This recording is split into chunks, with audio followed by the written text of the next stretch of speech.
शुभ सायं सर्वेभ्य. समास हे प्रकरण आपले सुरू आहे, ज्यामध्ये आपण समास कशाला म्हणायचं, समासाचे भेद किती आहेत, प्रकार किती आहेत, आणि त्यापैकी पहिला प्रकार अव्ययीभाव समास आपण शिकत होतो. त्यातले काही भेद आपले शिकून झाले होते. अव्ययीभाव समासाचे काही आपले राहिले होते. मला वाटतं अनुपर्यंत आपण शिकलो होतो, बरोबर आहे. अनुचे दोन अर्थ आहेत, पश्चात आणि योग्यता किंवा योग्यम.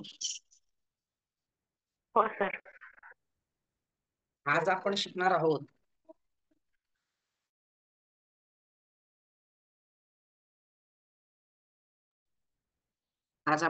आहोत यथा.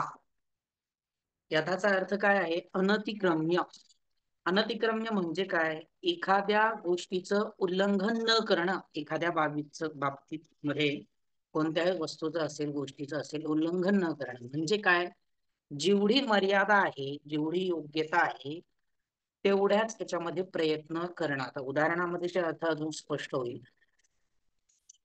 हिंदीमध्ये जो अर्थ दिलाय तिथे बघा, अनतिक्रमण म्हणजे काय? उल्लंघन न करना, अर्थात के अनुसार. ठीक है, के अनुसार मतलब किसके अनुसार? शक्ति के अनुसार, विधि के अनुसार, धर्म के अनुसार. जैसा धर्म है वैसा, मतलब धर्म का उल्लंघन नहीं करना है इस अर्थ में. ठीक है, के अर्थ में यथा अव्यय का प्रयोग होता है. और ये अनतिक्रम्य इस अर्थ में कौन से अव्यय का प्रयोग होता है? तो यथा इस अव्यय का प्रयोग होता है.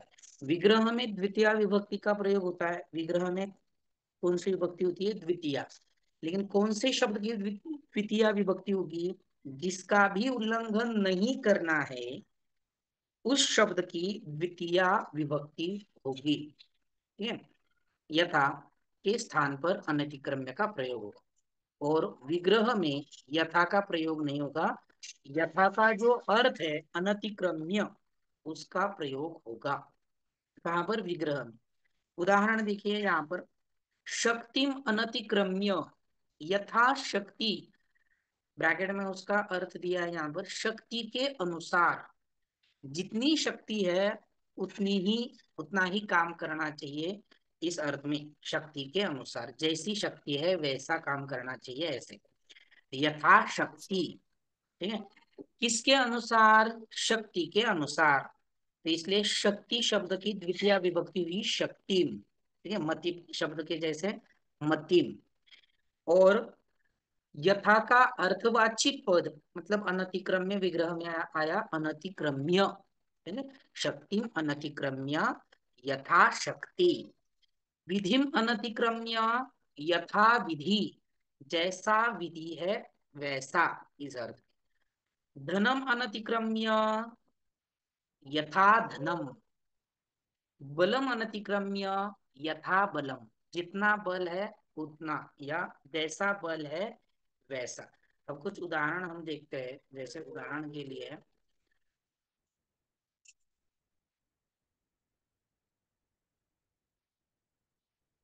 एक बहुत प्रसिद्ध शब्द है यथा.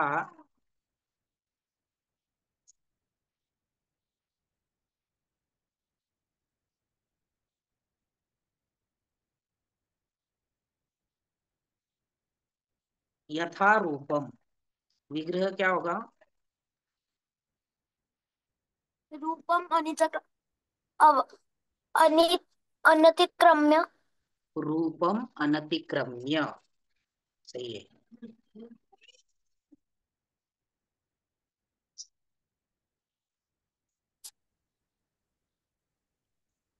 यथा नियमम.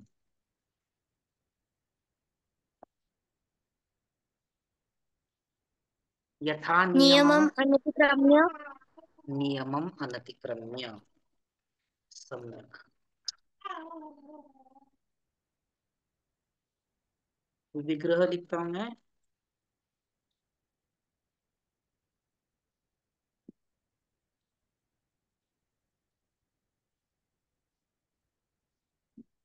बुद्धिम अनतिक्रम्य.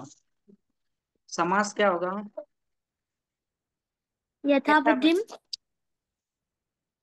यथा बुद्धिम या यथा बुद्धि?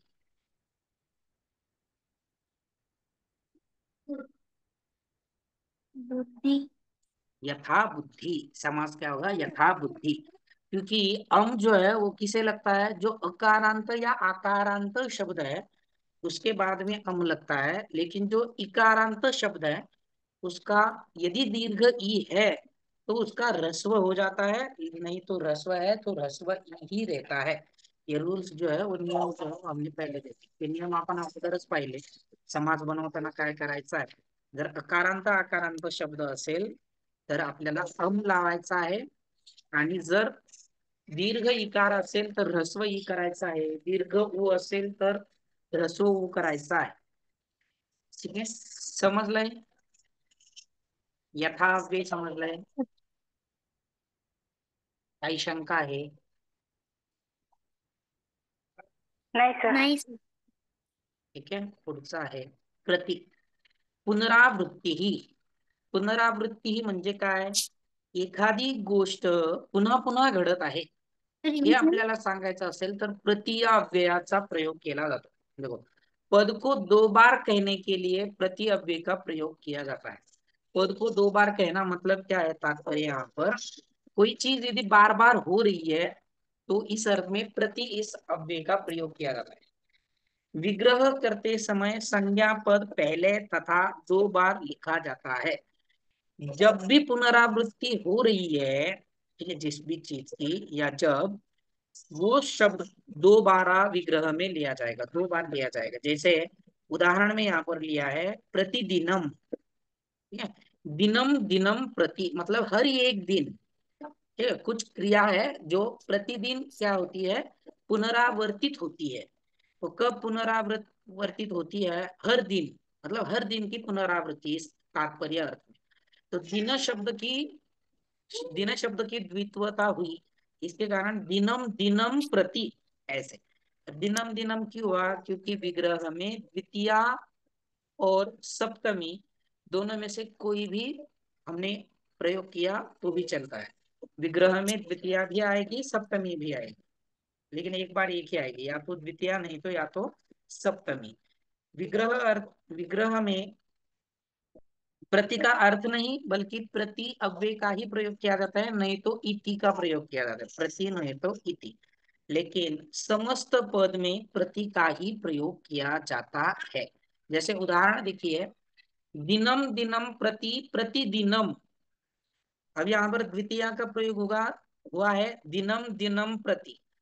सप्तमी भी आती है, इसके कारण दिनम दिनम की जगह पे दिने दिने प्रति, ऐसा भी प्रयोग सही है। और प्रति की जगह पे इति भी आता है, इसलिए दिनम दिनम इति अथवा दिने दिने इति प्रतिदिनम। ठीक है, विग्रह दो तरह से होता है, एक तो, सर. हाँ बोल रहा हूँ। सर, उसकी दिनम दिनम प्रति आहे, तसं हम्म, प्रतिदिनम दिनम होऊ शकतं काय, विग्रह. प्रतिदिनम दिनम विग्रह होऊ शकतं. प्रतिदिनम, दिनम. प्रतिदिनम दिनम नाही, अगोदर संज्ञावाची जे पद आहे ते आपल्याला अगोदर घ्यायचं आहे। कशाची पुनरावृत्ती होत आहे ते पद अगोदर येणार आहे, प्रति अगोदर येणार नाही। Okay sir. ठीक आहे, दिनम दिनम प्रति असंच होईल, किंवा दिने दिने प्रति, द्वितीया किंवा सप्तमी। आणि प्रतीच्या जागेवर एकतर प्रति किंवा इति, दोन्ही बरोबर आहे। पुढे क्षणे क्षणे इति प्रतिक्षणम। आता क्षणे क्षणे याचं द्वितीय विभक्तीमध्ये कसं होईल,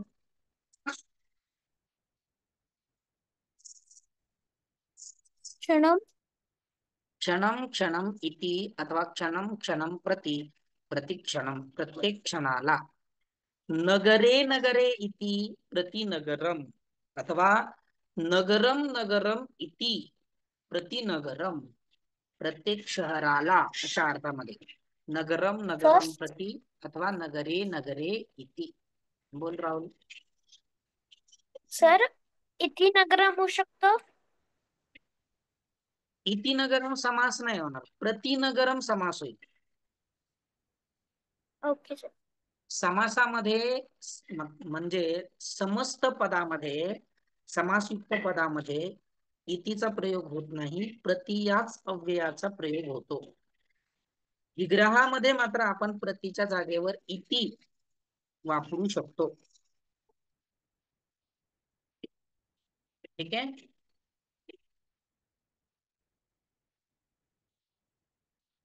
समजलंय?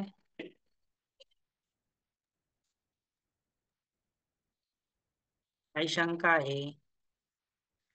नाही सर, समजलं. नाही सर. हो सर. पुढे एकम एकम प्रति प्रत्येकम. आता इथे संधी झालेली आहे. आपण समासाच्या पहिल्याच स्लाइड वरती शिकलो होतो की समासामध्ये संधी करणे अनिवार्य आहे. जिथे जिथे संधी होते तिथे तिथे संधी आपल्याला करायची आहे. आता इथे प्रति आणि एकम असं झाल्यामुळे कोणती संधी झालेली आहे, कोण सांगताय? हम ए य प्रति ई म्हणजे ईच्या जागी यण संधी. बरोबर आहे, छान. यण प्रत्या संधी झालेली आहे. छान, बरोबर आहे, यण संधी आहे. ईच्या जागेवर य Yes, sir. आदेश झालेला आहे आणि एकमचा ये त्याच्यामध्ये गेलेला आहे, प्रत्येकम झालेला आहे. अर्थम अर्थम प्रति प्रत्यर्थम इथे अनुस्वार राहिलेला आहे. अर्थम अर्थम प्रति प्रत्यर्थम. गृहम गृहम प्रति प्रतिगृहम. विद्यालयम विद्यालयम प्रति काय समास तयार होईल? प्रतिविद्यालयम. प्रतिविद्यालयम. बरोबर आहे, छान. आणि आता प्रतिशिक्षकम विग्रह. शिक्षकम शिक्षकम प्रति. बरोबर आहे, शिक्षकम शिक्षकम प्रति. दुसरं कोणीतरी उत्तर सांगा आता पुढे. प्रतिछात्रम. छात्रम छात्रम प्रति. छात्रं छात्रं छात्रम प्रति छात्रम प्रति किंवा छात्रे छात्रे इति. द्वितीय किंवा सप्तमी दोन्ही सुद्धा बरोबर आहे. समजलंय? हो सर. हो सर. प्रतिग्रामम. स्वाती मॅम सांगा बरं विग्रह. प्रतिग्रामम. ग्रामं ग्रामं प्रति ग्रामम ग्रामम प्रति. बरोबर, छान. ठीक आहे. पुढे पाहू. अव्ययभाव समासातला शेवटचा प्रकार आहे सह अव्यय. सहचा अर्थ काय आहे? सहितम.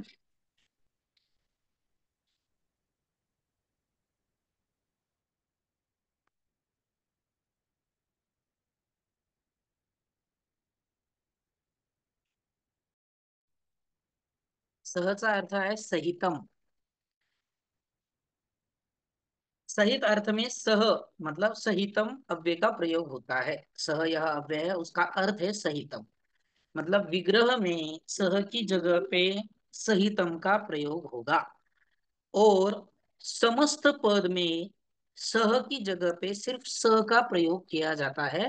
पूरा अव्यय जो है सह उसका प्रयोग नहीं किया जाता है. विग्रह में कौन सी विभक्ति? तृतीया विभक्ति का प्रयोग किया जाता है. जिसके साथ बोलना है उसकी तृतीया विभक्ति. ये हमने उपपद विभक्ति में भी पढ़ा था अभी. ठीक है ना. सिर्फ यहाँ पर क्या है कि स की जगह पे विग्रह में सहितम का प्रयोग हमें करना है. जैसे उदाहरण देखिए, पुत्रेण सहितम सपुत्रम. सपुत्रम यह समस्त पद है. अब यहाँ पर सहपुत्रम ऐसे समास नहीं होता है. सह की जगह पे सिर्फ स का प्रयोग होता है और पद जो है वो ऐसे के वैसे जुड़ जाता है. तो सपुत्रम ऐसे पद बना है. किसके साथ? पुत्र के साथ. जिसके भी साथ बोलना उसकी तृतीय विभक्ति होगी. और सह का अर्थ व्यक्त करने के लिए सह का जो अर्थवाची पद है सहितम उसका प्रयोग विग्रह में किया जाता है. तो विग्रह कैसे हुआ? पुत्रेण सहितम सपुत्रम. बलेन सहितम सबलम.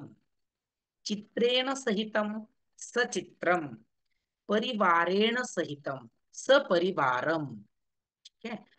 पत्रिकेमध्ये निमंत्रण दिलेलं असतं बघा. सर्वांनी लग्नाला सहपरिवार येण्याचे करावे. परंतु ते सहपरिवार चुकीचं आहे. सपरिवार शब्द जो आहे तो बरोबर आहे. ठीक आहे. सशिक्षकम विग्रह सांगा अंबिका मॅम. शिक्षकेन सह शिक्षकेन सह सहितं शिक्षकेन सहितं सशिक्षकं शिक्षकेन सहितं सरामं रामेण सहितं रामेण सहितं सबाणं राहुल सांग काय सर? सबाणं बाणेन सहितं बरोबर आहे छान. ससीतं संस्कृती वैशाली स्वाती मॅम ससीतं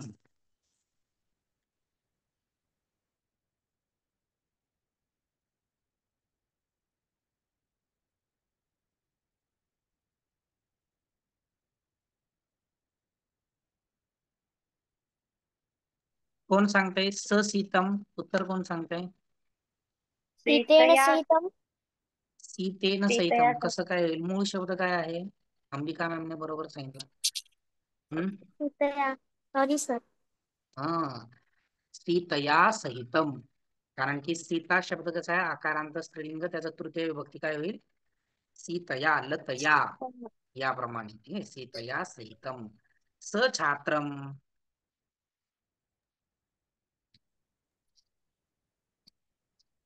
तर सछात्रम छात्रम म्हटल्यानंतर मग हम्म अं, पुल्लिंगीच घ्यायचं ना सर. हा पुल्लिंग पुल्लिंग छात्रेण सह सहितं छात्रेन सहितम छात्राय ठीक आहे आता इथे तात्पर्य अर्थामध्ये जर खूप सगळे छात्रांबरोबर असं म्हणायचं असेल तर छात्रे ह्या छात्रैही असे तृतीय विभक्तीचा सुद्धा प्रयोग होतो बहुवचन तृतीय विभक्ती बहुवचनाचा सुद्धा त्या तात्पर्य अर्थामध्ये प्रयोग केला जातो ठीक आहे समजलं इथपर्यंत हो सर. हे या ठिकाणी आपला अव्ययीभाव समास समाप्त होत आहे उद्यापासून आपण समासाचा दुसरा प्रकार तत्पुरुष समास सुरू करणार आहोत खूप मोठा समास आहे प्रत्येक विभक्तीचा फक्त प्रथमा विभक्ती सोडून बाकी सगळ्या विभक्तीचा विभक्ती तत्पुरुष समास नय तत्पुरुष समास आणि उपपद तत्पुरुष समास असे एकूण 3 प्रकार तत्पुरुष समासाचे आहेत त्यामध्ये सगळ्यात जास्त वेळ आपल्याला विभक्ती तत्पुरुष समासाला लागणार आहे कारण की द्वितीयापासून सर सप्तमी पर्यंत विभक्ती तत्पुरुष समासाचे भेद आहेत ठीक आहे हा सर बोल राहुल तुम्ही पुनरावृत्ती स्लाइड ओपन मला स्क्रीनशॉट घ्यायचा आहे.